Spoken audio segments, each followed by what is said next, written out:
Assalamualaikum warahmatullahi wabarakatuh.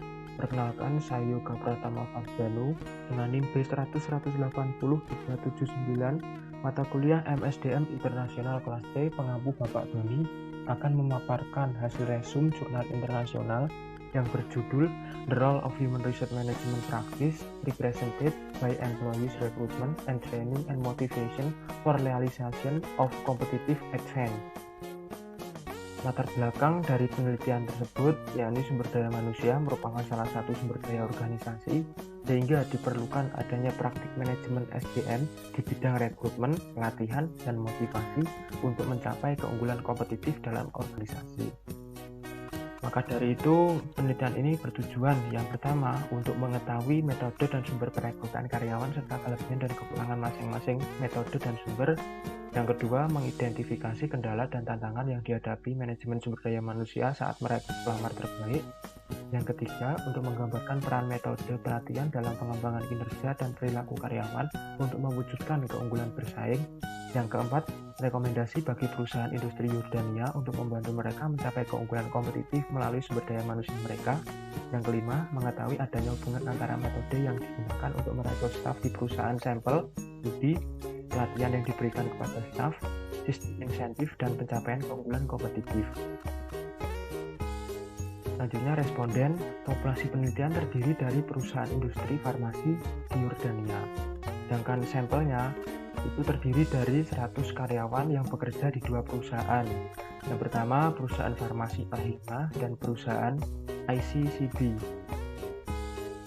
Untuk metode penelitiannya, penelitian ini menggunakan pendekatan deskriptif analitik menurut paradigma kuantitatif.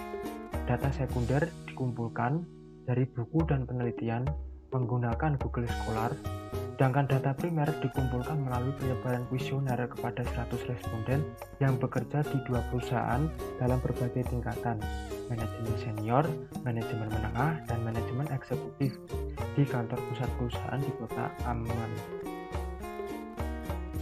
Untuk hasil penelitiannya, hipotesis pertama dengan standar deviasi 4,3, rata-ratanya 4, hasilnya diterima. Untuk hipotesis kedua dengan standar deviasi 4,42 dengan rata-rata 4, hasilnya diterima. Untuk hipotesis 3, standar deviasi 4,118, rata-rata 4, hasilnya diterima. Untuk hipotesis 4, standar deviasi 3,89, rata-rata 3, hasilnya diterima. Maka dari itu dapat ditarik kesimpulan yang pertama, ada hubungan yang signifikan secara statistik antara strategi rekrutmen terhadap pelamar terbaik yang tertarik. Yang kedua, ada hubungan statistik antara ketersediaan bakat, kompetensi, dan kualifikasi karyawan yang direkrut dengan pencapaian keunggulan bersaing. Yang ketiga, ada hubungan yang signifikan secara statistik antara program dan metode pelatihan dengan pengembangan karyawan untuk menciptakan keunggulan kompetitif. Yang keempat, ada hubungan yang signifikan secara statistik antara sistem insentif di perusahaan dengan aliran ide inovatif untuk membangun keunggulan kompetitif. Mungkin sekian pemaparan dari saya, kurang lebihnya mohon dimaafkan. Wabillahi taufik wal hidayah. Wassalamualaikum warahmatullahi wabarakatuh.